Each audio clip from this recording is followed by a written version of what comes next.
Hello friends, welcome और welcome back to my channel twisted कहानियां। मेरा नाम है कनिका। आपको मैंने इस स्टोरी के पार्ट 1 में फ्रिट्स के बारे में बताया था, एक ऐसे व्यक्ति के बारे में जो कि एक बहुत ही खतरनाक किलर बन चुका था। वो अपने दांतों को अपने विक्टिम्स के गले में गड़ा देता था और अपने दांतों से उनके विंड पाइप को खींचकर उनके शरीर से अलग कर देता था। उसको इस तरह से हत्याएं करने में मजा आ रहा था।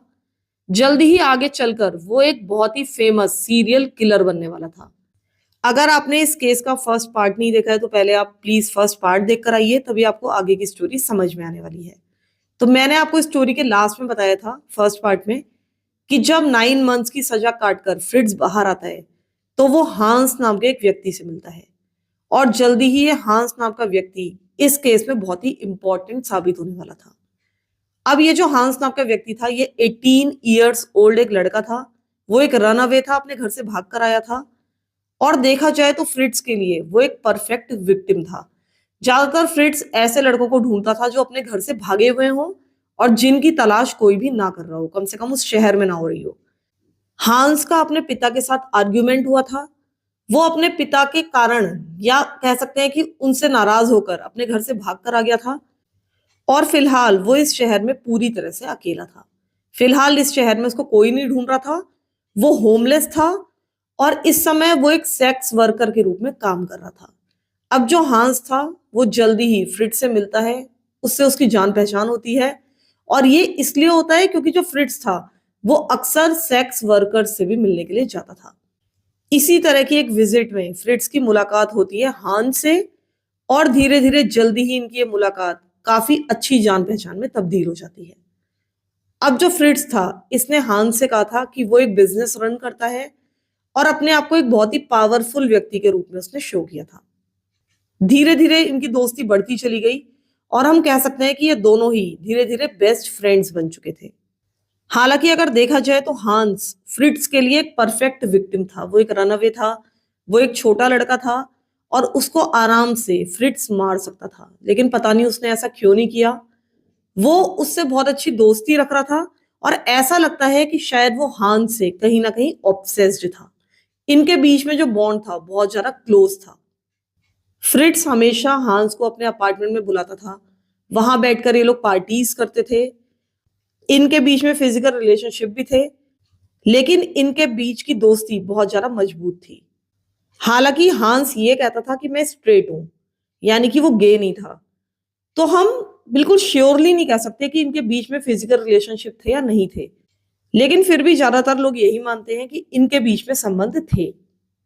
फ्रिट्ज हान से मिलने के लिए एज अ क्लाइंट जाया करता था और क्योंकि वो एज अ क्लाइंट जाता था तो यही माना जाता है कि इनके बीच में जरूर रिलेशनशिप रहे होंगे। लेकिन बाद में फ्रिट्ज ने कई बार हांस को अपने अपार्टमेंट में रहने के लिए भी बुलाया और बाद में फ्रिट्ज ने एक बार यह भी कहा कि हांस उसके लिए एक बेटे जैसा था, जो कि एक बहुत ही अजीब सी बात थी। कभी तो ये लोग लवर्स की तरह रहते थे और उसके बाद वो 18 ईयर्स ओल्ड इस लड़के को अपना बेटा कहकर बुला रहा था। तो ये सारी चीजें बहुत ज्यादा मेस्ड अप हैं। लेकिन यही बताया जाता है कि फ्रिट्ज बहुत ज्यादा हान से प्यार करता था, एक तरह से उसके प्यार में पागल था और वो ये मानता था कि उसकी ड्यूटी है हांस को प्रोटेक्ट करना, उसकी केयर करना। लेकिन इनकी रिलेशनशिप एक सीधी सादी रिलेशनशिप नहीं थी, बल्कि उसमें बहुत सारी प्रॉब्लम्स भी होती रहती थी। नेबर्स ने बताया है कि कई बार उन्होंने इनके घर से आते हुए आर्ग्यूमेंट सुने। ये लोग आपस में बहुत ज्यादा लड़ाई करते थे और उसके बाद अक्सर नेबर्स देखते थे कि हांस तेजी से गुस्से में अपार्टमेंट से बाहर निकलता था, लेकिन बाद में वो हमेशा वापस आ ही जाता था, यानी कि वो कभी भी फ्रिट्ज को पूरी तरह से छोड़ नहीं पाया। धीरे धीरे 4 साल गुजर गए। फ्रिट्ज इस बीच कई बार जेल के अंदर गया, कई बार जेल से बाहर आया, लेकिन उसके बाद भी हांस के साथ उसके रिलेशनशिप कायम रहे। यह भी माना जाता है कि इन 4 सालों के दौरान फ्रिट्ज ने किसी का भी मर्डर नहीं किया। कम से कम उसने अगर किसी को मर्डर किया है तो उसका कोई भी कंफर्मेशन नहीं है। तो इन 4 सालों में उसका कूल डाउन पीरियड चलता रहा। लेकिन उसके बाद हम चलते हैं फरवरी 1923 की तरफ और तब हम देखते हैं कि उसके जो पुराने तौर तरीके थे वो वापस आने लगे थे और पहले से भी ज्यादा वो तरीके अब खराब हो चुके थे। 1923 की फरवरी में एक दिन फ्रिट्ज सड़कों पर एक बार फिर से निकलता है। उसको एक बार फिर से एक विक्टिम की तलाश होती है और उसके बाद उसको एक लड़का मिलता है 17 ईयर्स ओल्ड। उस लड़के का नाम था फ्रिट्ज फ्रैंक। अब फ्रिट्ज इस दूसरे फ्रिट्ज फ्रैंक नाम के लड़के को अपने अपार्टमेंट में इनवाइट करता है, उसे अपने साथ अपार्टमेंट में लेकर आता है। और इस समय उसके अपार्टमेंट में हांस अपनी दो जानकार लेडीज के साथ मौजूद था। ये जो उसकी दो जानकार लेडीज थी उनमें से एक हांस की गर्लफ्रेंड थी और दूसरी बस उसकी जान पहचान की कोई लेडी थी। अब उस अपार्टमेंट में जहां पर ये तीन लोग पहले से मौजूद हैं, वहां पर फ्रिट्ज इस फ्रिट्ज फ्रैंक नाम के लड़के को लेकर पहुंचता है। अब ये पूरा का पूरा ग्रुप बैठकर वहां पर बातचीत करना शुरू कर देता है। वो लोग ड्रिंक्स भी ले रहे थे और उसी दौरान हांस ने अपनी जान पहचान वाली एक लेडी से कहा कि ये जो लड़का है इसको जल्दी ही कुचल दिया जाएगा। अब इसका क्या मतलब था वो उस महिला को बिल्कुल भी समझ में नहीं आया, लेकिन हांस ने फिर कुछ देर बाद ही उन दोनों महिलाओं से कहा कि यहाँ से चलते हैं, और उसके बाद ये तीनों उस अपार्टमेंट से बाहर निकल गए। अब फ्रिट्ज उस 17 ईयर्स ओल्ड लड़के के साथ उस फ्लैट में अकेला था और जल्दी ही उसने उस लड़के को सेक्सुअली असॉल्ट करना शुरू कर दिया। असॉल्ट करते करते ही उसने अपना पुराना तरीका अपनाया। उसने अपने दांत उस लड़के के गले में गड़ा दिए, उसको बुरी तरीके से काटने लगा, उसका खून पीने लगा और उसके बाद अपने दांतों से उस लड़के का विंड पाइप उखाड़कर उसने अलग कर दिया। बहुत ही पेनफुल तरीके से ये उस फ्रिट्ज फ्रैंक नाम के लड़के की जान ले चुका था। फिर उसी शाम हांस उस अपार्टमेंट में वापस लौटता है। वो पाता है कि फ्रिट्ज वहां पर उस लाश के साथ अकेला था और उस लड़के की नेकेड बॉडी बेड पर पड़ी हुई थी। ये बिल्कुल क्लियर था कि फ्रिट्ज ने उस लड़के की बुरी तरीके से हत्या कर दी थी, लेकिन हांस को इससे कोई भी फर्क नहीं पड़ा। उसने फ्रिट्ज की तरफ देखा और बहुत ही शांति से पूछा कि मुझे वापस कब आना चाहिए, मैं अब लौट कर अपार्टमेंट में कब आऊं। उसके बाद मुझे नहीं पता कि फ्रिट्ज ने उसको क्या जवाब दिया, लेकिन उसके बाद हांस वहां से पलटा और वापस चला गया। वो कहीं और रहने के लिए चला गया। अब फ्रिट्ज वहां पर उस लाश के साथ अकेला था और अब उसको उस लड़के की लाश को ठिकाने लगाना था, उसका कुछ ना कुछ करना था। और इन सारी चीजों से हांस को कोई भी फर्क नहीं पड़ रहा था। अब एक दिन और बीत गया। अगले दिन हांस अपनी उन्हीं दोनों परिचित महिलाओं के साथ अपार्टमेंट में वापस लौटता है और उनमें से एक महिला नोटिस करती है कि उस लड़के के कपड़े बेड पर पड़े हुए थे, लेकिन वो लड़का कहीं भी दिखाई नहीं दे रहा था। अब उन्होंने फ्रिट्ज से पूछा कि उस लड़के का क्या हुआ जो कल तुम्हारे साथ यहाँ पर था, जिसे हम छोड़कर बाहर गए थे। उन्होंने पूछा कि उस लड़के के कपड़े तो यहीं पर हैं, लेकिन वो लड़का नहीं है, उसके साथ क्या हुआ। लेकिन फ्रिट्ज को ये सुनकर गुस्सा आ गया। उसने थोड़ा गुस्से में कहा कि वो यहाँ से चला गया है, वो ट्रैवलिंग कर करके थक गया था, अपने घर से भागकर थक गया था, वो हैम्बर्ग लौट गया है अपने परिवार के पास। लेकिन वो जो महिला थी उसे बिल्कुल भी फ्रिट्ज पर विश्वास नहीं हुआ। उन्होंने उस समय तो कुछ नहीं कहा, लेकिन जब वो बाद में अपार्टमेंट से बाहर निकले तो वो सीधा पुलिस स्टेशन गए। फ्रिट्ज ने ये सेकंड मर्डर किया था अभी तक और यहीं पर ये केस क्लोज हो जाना चाहिए था। लेकिन आपको ये जानकर बहुत ज्यादा धक्का पहुंचेगा कि आगे इस केस में अभी क्या क्या होना बाकी था। अनफॉर्चुनेटली जब ये महिलाएं पुलिस के पास पहुंची, उन्होंने डिटेक्टिव से बात की, डिटेक्टिव को सब कुछ बताया कि वहां पर क्या चल रहा है, लेकिन डिटेक्टिव ने और पुलिस वालों ने इन महिलाओं की बात पर कोई भी ध्यान नहीं दिया, क्योंकि जिस पर्टिकुलर डिटेक्टिव से महिलाएं मिली थी वो फ्रिट्ज का एक बहुत ही अच्छा दोस्त था। इसके साथ ही जैसा कि मैंने आपको बताया कि फ्रिट्ज पुलिस वालों के लिए एक बहुत ही इंपॉर्टेंट इंफॉर्मेंट था, वो उनका मुखबिर था और वो उसको बिल्कुल भी खोना नहीं चाहते थे।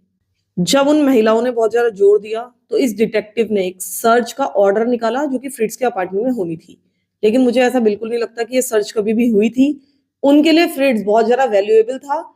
अंत में कुछ समय के बाद डिटेक्टिव ने उन महिलाओं से कह दिया कि हमने सर्च किया था, लेकिन उसके अपार्टमेंट से कुछ भी नहीं मिला और इस कारण इस इन्वेस्टिगेशन को क्लोज किया जाता है। यानी कि पुलिस डिपार्टमेंट एक तरह से फ्रिट्ज की तरफ से आंखें बंद करके बैठा हुआ था, उन्हें उसके ऊपर उंगली उठानी ही नहीं थी। और इसी कारण से फ्रिट्ज बहुत ज्यादा कॉन्फिडेंट हो गया था। उसे लग रहा था कि मैं मर्डर करके आराम से निकल सकता हूं, पुलिस वाले कभी भी मेरे खिलाफ कुछ भी नहीं करेंगे। इसके बाद फ्रिट्ज की एक बहुत ही ज्यादा रूथलेस किलिंग स्प्री शुरू हो गई। वो और ज्यादा निर्दयी होता जा रहा था। इस हत्या के सिर्फ 5 हफ्तों के बाद 20 मार्च 1923 के दिन फ्रिट्ज को एक दूसरा विक्टिम मिल जाता है जिसका नाम था हेल्म। ये भी एक 17 ईयर्स ओल्ड लड़का था और ये लड़का इसको एक ट्रेन स्टेशन पर मिला था। वो भी एक रनअवे था, अपने घर से भाग कर आया था और इसके साथ भी फ्रिट्ज ने वही चक्रव्यूह रचा जो वो बाकी विक्टिम्स के साथ रचता था।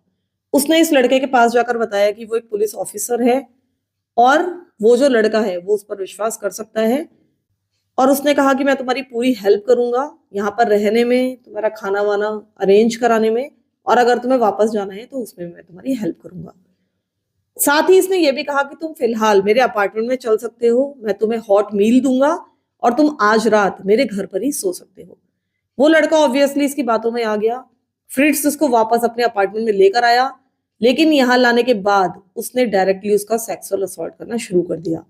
जल्दी ही इस लड़के के गले में भी इसने अपने दांत गड़ा दिए और दांत गड़ाने के साथ ही ये बहुत जरा अराउज्ड हो गया और इसको ऐसा करने में बहुत ही अच्छा लग रहा था। उसके बाद उसने जल्दी अपने दांतों से विंड पाइप को ढूंढना शुरू कर दिया और जल्दी ही उसके विंड पाइप को काट कर उखाड़ कर उसकी हत्या कर दी। इसके बाद फ्रिट्स बॉडीज को डिसमेंबर करता था, उनके टुकड़े टुकड़े करता था और टुकड़े करने के बाद ये बॉडीज को पास की रिवर में ले जाकर फेंक दिया करता था। ये किस तरह से बॉडी को काटता था ये भी मैं आपको आगे डिटेल में बताऊंगी।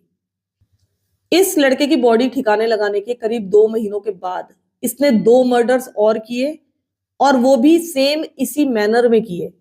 इसका जो फर्स्ट विक्टिम था वो था एक 16 इयर्स ओल्ड लड़का जिसका नाम था रोमन और सेकंड विक्टिम था एक 19 इयर्स ओल्ड बॉय जिसका नाम था हांस।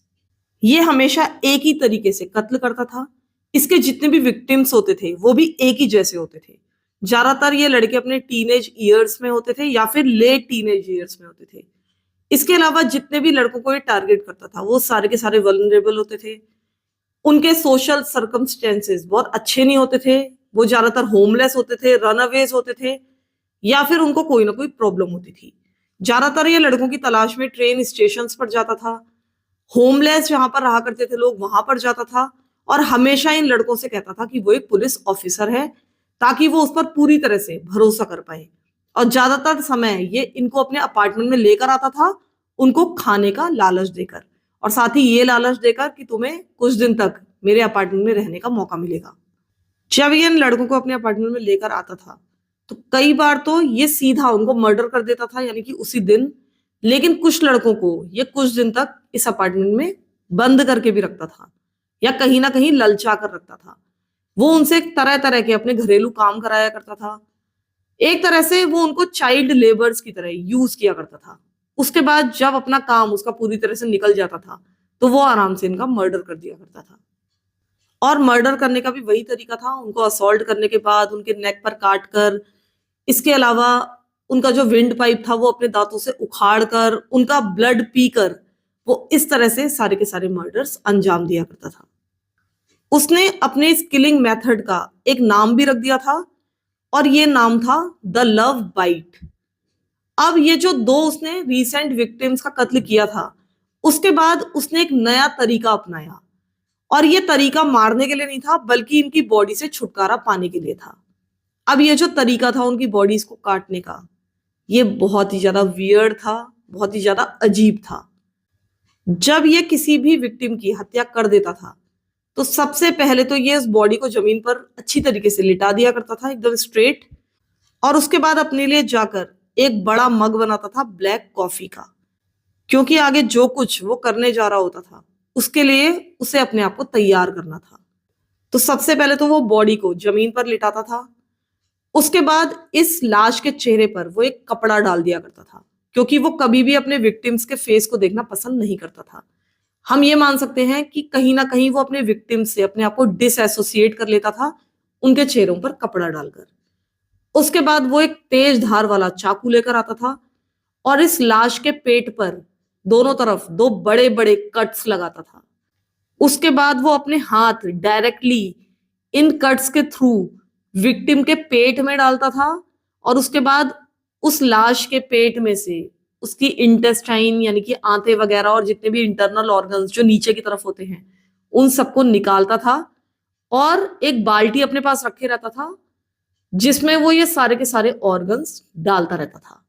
जब पेट पूरी तरह से खाली हो जाता था, जो उसका लोअर एरिया था, जब वो खाली हो जाता था तो ये एक टॉवेल लेता था, फिर इस टॉवल को उस लाश में जो 2 कट्स लगे हुए हैं उनसे अंदर डालता था और अच्छी तरीके से स्टमक को पोंछता था, ताकि जितना भी ब्लड अभी लाश के अंदर बाकी है वो सारा उस टॉवल में भर जाए। इसके बाद ये उस डेड बॉडी के शोल्डर्स पर 3 कट्स लगाता था। ये कट्स ये कंधों के और सीने के बीच में लगाता था। इसके बाद ये उन कट्स के अंदर हाथ डालकर जो रिब्स होती हैं, यानी कि जो पसलियां होती हैं, उनको बहुत जोर से अपने अंगूठों से दबाता था, इतनी जोर से ताकि ये बिल्कुल आसानी से, बहुत जरा सफाई से अपने शोल्डर जॉइंट से टूट जाएं। और जब ये सारी रिब्स टूट जाती थी, ये इनको साइड कर देता था और उसके बाद हाथ डाल के जो ऊपर के इंटरनल ऑर्गन्स थे वहां तक पहुंचता था। इसके बाद ये ऊपर के इंटरनल ऑर्गन्स को एक एक करके निकालता था। हार्ट को निकालता था, लंग्स को निकालता था, किडनीज वगैरह ये बॉडी से रिमूव करता था। उसके बाद इन सारे ऑर्गन्स को बाहर निकालकर उन्हें चाकू से छोटे छोटे टुकड़ों में चॉप करता था और फिर उसी बकेट में डाल देता था जिसमें पहले से इंटेस्टाइन्स वगैरह रखी हुई थी। उसके बाद ये टॉर्सो पर से हाथ और पैरों को सफाई से काटकर अलग करता था। इसके बाद ये जितने भी हाथ और पैरों की हड्डियां थी, यानी कि बेसिकली जो हाथ और पैर थे, इनमें से ये मांस को हटाकर अलग करता था। पूरी तरह से ये हाथ पैरों की बोन्स को क्लीन कर देता था। और यहीं पर इसके फिश मॉन्गर वाले बिजनेस से इसको फायदा मिल रहा था। इसने फिश को अच्छी तरीके से क्लीन करना सीखा था, किस तरह से उसके सारे के सारे पार्ट्स अलग करने हैं वो सीखा था। और ये सारी चीजें अब इसको यहाँ पर फायदा पहुंचा रही थी, यानी कि उसके क्राइम्स में। इसके बाद ये जितना भी फ्लैश होता था, जिनको ये हड्डियों से अलग करता था, इन सबको ये वैक्स लगे हुए क्लोथ बैग्स में बंद करता था। अब आपको यहाँ पर याद रखना पड़ेगा कि ये काफी पुरानी बात है। उस समय प्लास्टिक बैग्स वगैरह नहीं हुआ करते थे, इसलिए जो कपड़ों के बैग्स थे उनके ऊपर वैक्स लगाकर उनको एक तरह से सील किया जाता था, ताकि उसमें जो भी सामान रखा जाए वो बाहर ना निकले। तो इस तरह के वैक्स लगे हुए क्लोथ बैग्स में ये सारा का सारा फ्लैश वगैरह भर दिया करता था। और आप समझ ही सकते हैं कि इसके फ्लैट में उस समय जो चीजें इधर उधर बिखरी पड़ी रहती होंगी या जो बदबू आ रही होती होगी वो कितनी ऑफुल होती होगी। लेकिन इन सारी चीजों से फ्रिट्ज को ऐसा लगता है कि कोई भी फर्क नहीं पड़ता था। ये जो बहुत सारा मांस वो इकट्ठा करके रखता था बकेट्स वगैरह में, इनमें से ज्यादातर मांस वो टॉयलेट में फ्लश करके बहा दिया करता था। इसके अलावा जो बड़े बड़े टुकड़े थे उन सारे टुकड़ों को लेकर ये बाद में एक नदी के पास जाता था और उस नदी में इन बड़े बड़े टुकड़ों को डंप कर दिया करता था। बाद में फ्रिट्ज ने बताया भी था कि ये जो भी प्रोसेस होता था उससे उसको बहुत ज्यादा नफरत थी। उसको ये सब कुछ करना बिल्कुल भी पसंद नहीं था, लेकिन उसको मर्डर करने में इतना ज्यादा मजा आता था, इतना ज्यादा पैशनेट था वो, कि वो ये सारी जो उसके बाद की प्रोसेस थी उससे भी गुजरने के लिए तैयार था। अब ये जो बॉडी के टुकड़े किए जाते थे, इनमें जो सबसे ज्यादा टाइम टेकिंग पार्ट था वो ये था कि बॉडी को सिर से अलग करना। इसमें सबसे ज्यादा टाइम कंज्यूम होता था, लेकिन वो इस प्रोसेस को बहुत ज्यादा सावधानी से करता था। जब एक बार वो सावधानी से सर को बॉडी से अलग कर देता था, तब सबसे ज्यादा टाइम टेकिंग काम ये था कि उसको अब हेड से, यानी कि उस सर से फ्लैश को अलग करना था। तो वो एक छोटे से चाकू से सारा का सारा फ्लैश उस स्कल पर से, उस सर पर से काट कर अलग कर देता था। उस हेड पर से जितना भी फ्लैश निकलता था वो सबको टॉयलेट में ले जाकर फ्लश कर देता था। उसके बाद इस बची हुई खोपड़ी को ये पुराने कपड़ों में लपेटता था। उसके बाद भूसे के ऊपर बहुत सारा भूसा लेता था, ढेर बनाता था, उसके ऊपर ये कपड़े में लिपटा हुआ स्कल रखता था। फिर एक बड़ी सी कुल्हाड़ी लेता था और इस स्कल को छोटे छोटे टुकड़ों में तोड़ दिया करता था, उस पर एक्स मार मार कर। जब ये स्कल टूट जाता था तो उसका ब्रेन बाहर निकल आता था। इस ब्रेन को ही बाहर निकालता था, उसको चॉप करता था और उसके बाद ये चॉप किया हुआ ब्रेन ये उसी सेम बकेट में डाल देता था जिसमें बाकी के इंटरनल ऑर्गन्स रखे हुए थे। इसके बाद रात के अंधेरे में ये उस बकेट को लेकर अपने घर से निकल जाता था रात को चुपचाप।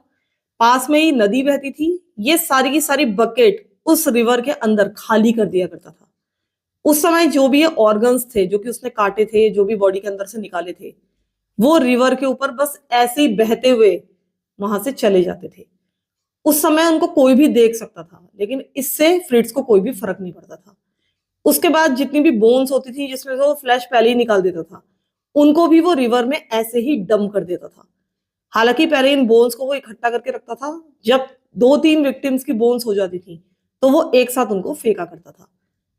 अब ये जो सारा का सारा काम था, यानी कि मर्डर करना, उसके बाद बॉडी को काटना, फिर उसको फेंकना, ठिकाने लगाना, ये सारी चीजें उसके लिए रूटीन बनकर रह गई थी। वो आराम से मर्डर करता जा रहा था और आराम से इन मर्डर से बचता जा रहा था। इसके बाद 9th ऑफ जून का दिन आया।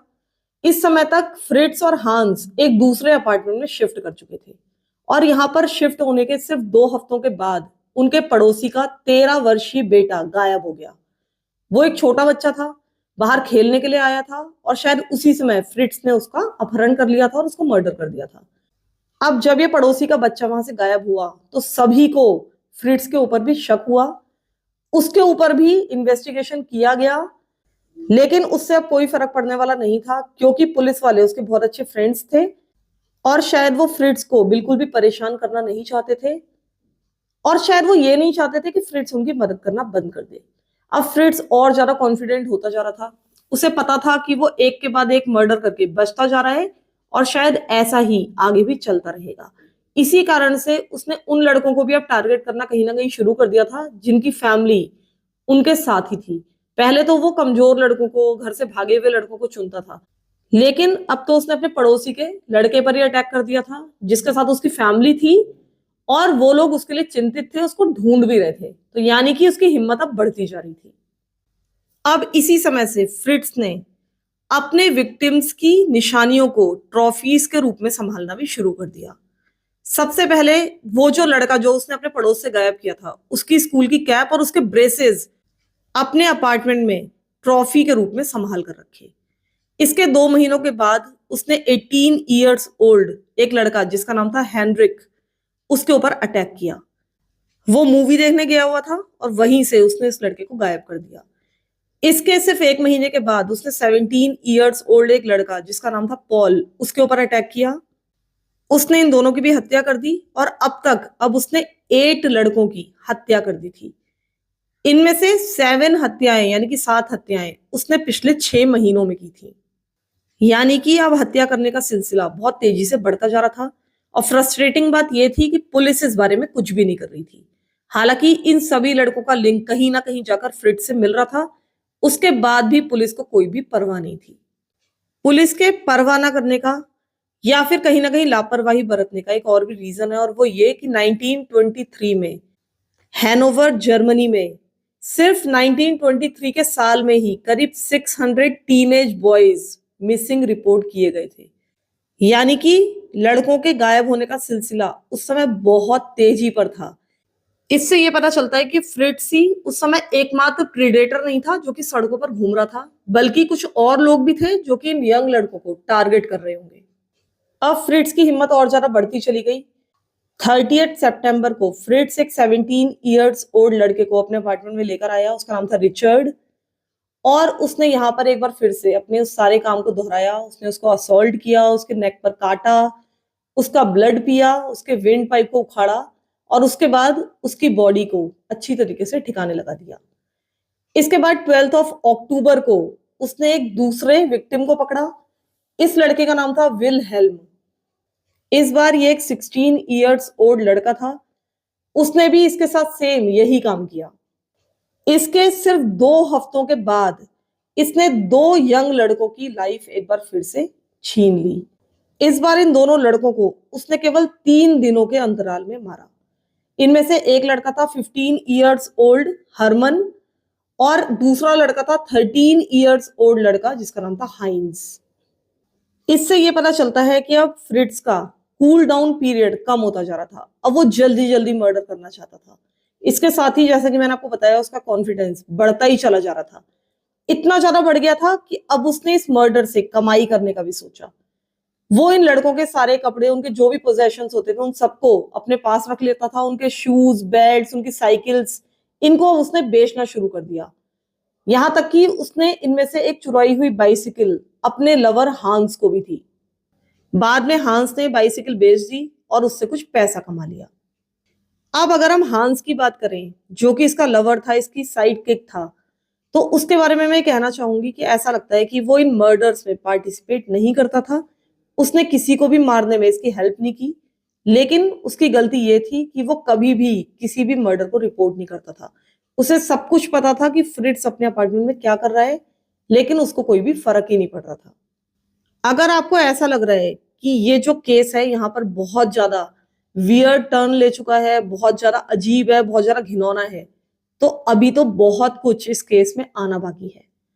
अभी ये केस और ज्यादा डिस्टर्बिंग होने वाला है। अब फ्रिट्ज एक दूसरी किलिंग स्प्री पर बहुत तेजी से निकलने वाला था। जल्दी ही इसने 6 और यंग लड़कों को मारा, जिनमें से थे 17 years old Adolf, 17 years old Ernest, 19 years old Adolf, 20 years old Heinrich, 19 years old Willy और 16 ईयर्स ओल्ड हरमन। इन सबको भी इसने एग्जैक्ट सेम तरीके से मारा जैसे उसने अपने प्रीवियस विक्टिम्स को मारा था। अब जब ये मर्डर्स ये लगातार करता जा रहा था, तभी कुछ अजीब सी बात इसके पड़ोसियों ने नोटिस करना शुरू किया। पड़ोसियों को पहले भी बहुत कुछ अजीब लगता था कि इसके घर में इतने सारे लड़के आते हैं, लेकिन इसके बाद इन्होंने कुछ और भी अजीब नोटिस किया, और वो ये कि अचानक से ही फ्रिट्ज एक अंडरग्राउंड मीट डीलर बन गया था। अब आप कहीं ना कहीं समझ ही रहे होंगे कि ये केस यहां से किस तरफ जा रहा है। इस समय जबकि वर्ल्ड वॉर वन खत्म हुआ था, उस समय जर्मनी में गरीबी बहुत अपने चरम अवस्था में थी। लोग बहुत ज्यादा गरीब थे और वो पैसा बचाने के लिए, छोटी छोटी चीजों में भी पैसा बचाने के लिए कुछ भी करने के लिए तैयार थे, स्पेशली फूड के लिए। इसके अलावा बहुत सारे उस समय इलीगल मीट सेलर्स मार्केट में आ गए थे। वो लोग बिना किसी लाइसेंस के मीट बेच रहे थे और लोग पैसा बचाने के लिए ऐसे लोगों से मीट खरीद भी रहे थे। ऐसा ही एक मीट डीलर फ्रिट्ज भी बन चुका था। वो सॉसेजेस बनाता था मीट के और अपने नेबर्स को बेचा करता था। इसके अलावा वो पिसा हुआ मीट भी नेबर्स को बेच रहा था। उसके द्वारा सप्लाई किया हुआ जो भी मीट होता था बहुत ज्यादा फाइन होता था, हमेशा कंप्लीटली बोनलेस होता था और एकदम साफ सुथरा होता था। लेकिन नेबर्स ने नोटिस किया कि जब से वो फ्रिट्ज का बेचा हुआ मीट खा रहे हैं, उसका सप्लाई किया हुआ मीट खा रहे हैं, तब से वो बहुत ज्यादा बीमार पड़ते जा रहे थे। एक बार एक नेबर ने फ्रिट्ज से भेड़ की इंटेस्टाइन्स यानी शीप की आंतें खरीदी, लेकिन वो बहुत ही ज्यादा बीमार पड़ गया। इसके अलावा एक दूसरा पड़ोसी तब बीमार पड़ा जबकि उसने फ्रिट्ज का बेचा हुआ हॉर्स मीट खाया था। यानी कि फ्रिट्ज ने क्लेम किया था कि वो हॉर्स मीट है, लेकिन किसी को भी जानकारी नहीं है कि आखिरकार वो किस चीज का मीट वहां पर बेच रहा था। उसके बाद कुछ पड़ोसियों ने नोटिस करना शुरू किया कि वो बहुत सारे पैकेजेस लेकर बाहर निकलता था मीट्स के, उनको बेचने के लिए, उनको सप्लाई करने के लिए, लेकिन उन्होंने कभी भी फ्रिट्ज को मीट लेकर अपने घर के अंदर आते हुए नहीं देखा। इसी कारण से जैसा कि आपको समझ में आ ही रहा होगा, अभी तक यही माना जाता है कि जो मीट वो चुपचाप बेच रहा था वो ह्यूमन रिमेन्स थे, जो कि वो अपनी विक्टिम्स की लाशों से निकालता था और उस मीट को ठिकाने लगाने के लिए और साथ ही उसमें से बेनिफिट कमाने के लिए अब वो इस ह्यूमन मीट को दूसरे इंसानों को बेच रहा था। लेकिन ये चीज अननोटिस्ड नहीं रही। लोगों ने इस डॉजी मीट की कंप्लेंट पुलिस को की, लेकिन आपको तो पता ही है कि उसके बाद फिर क्या होने वाला था। पुलिस ने इन बातों पर भी कोई ध्यान नहीं दिया और फ्रिट्ज का ये सारा का सारा कारनामा इसी तरीके से चलता रहा। और आपको यह भी याद रखना पड़ेगा कि हांस इस समय इसी अपार्टमेंट में फ्रिट्ज के साथ रहा करता था और एक बार उसकी 2 फीमेल फ्रेंड्स इस घर में हांस से मिलने के लिए आई। जब ये लोग इस फ्लैट में पहुंची, वहां के किचन में पहुंची, तो उन्होंने पाया कि एक पॉट चढ़ा हुआ था स्टोव के ऊपर और उसके अंदर एक ह्यूमन माउथ पड़ा हुआ था। अब मुझे इसका कोई आइडिया नहीं है कि ह्यूमन माउथ से यहाँ पर क्या मतलब है। वो एक ह्यूमन माउथ था यानी कि एक ह्यूमन फेस था, या फिर सिर्फ वो माउथ वाला हिस्सा था यानी कि उसमें लिप्स वगैरह थे, या फिर वो पूरा का पूरा जॉ था। इसका तो मुझे कोई आइडिया नहीं है, लेकिन हर जगह यही लिखा हुआ है कि उसके स्टोव पर एक पॉट चढ़ा हुआ था जिसके अंदर उन फीमेल्स ने एक ह्यूमन माउथ देखा था। उसको पिक्चर करना भी मेरे लिए बहुत ज्यादा कठिन है कि उन्होंने क्या सीन देखा होगा। ऐसा बताया जाता है कि इन दोनों महिलाओं ने वो माउथ उस पॉट के अंदर से निकाला, उसको अपने पास रखा किसी चीज में डालकर और सीधा उसको लेकर पुलिस स्टेशन पहुंची। अब इसके बाद क्या हुआ ये मैं आपको थर्ड पार्ट में बताऊंगी, क्योंकि थर्ड पार्ट भी इस स्टोरी का बनने वाला है, क्योंकि स्टोरी काफी लंबी है। तो फिलहाल मैं 1-2 दिन में ही जल्दी इसका थर्ड पार्ट लेकर आऊंगी। और ये कहानी अभी आगे भी बहुत ज्यादा फ्रस्ट्रेटिंग है, और साथ ही इसमें ऐसे ऐसे आगे चलकर मोड़ आएंगे जिसको सुनकर आप हैरान रह जाएंगे। यहां तक कि इस स्टोरी के बिल्कुल एंड में भी एक ऐसा मोड़ आता है जो बहुत ज्यादा शॉकिंग है। तो फिलहाल के लिए इतना ही। फिलहाल आप लोग इस वीडियो को लाइक कर दीजिए, मेरे दूसरे चैनल को भी सब्सक्राइब कर लीजिए। मैं कोशिश करूंगी कि वहां के वीडियो का लिंक मैं आपको पिन कमेंट में दे दूं, या फिर जो लास्ट में आपको वीडियोस दिखाई देते हैं उनमें से मैं उस वीडियो का लिंक दे दूं, ताकि आप उस चैनल को सब्सक्राइब भी कर लें। कुछ लोगों की शिकायत थी कि वो चैनल हमको मिल नहीं रहा है सर्च करके भी। अभी वो छोटा सा चैनल है, आपको सर्च में नहीं मिलेगा। अभी आपको लिंक से ही उस चैनल पर जाना पड़ेगा, तो मैं उसका लिंक आपको प्रोवाइड करा देती हूँ। प्लीज प्लीज आप उस चैनल को भी लाइक कीजिए, सब्सक्राइब कीजिए। वहां पर भी मैं लगातार स्टोरीज ला रही हूँ। तब तक के लिए thank you so much for listening to my stories. Thank you so much.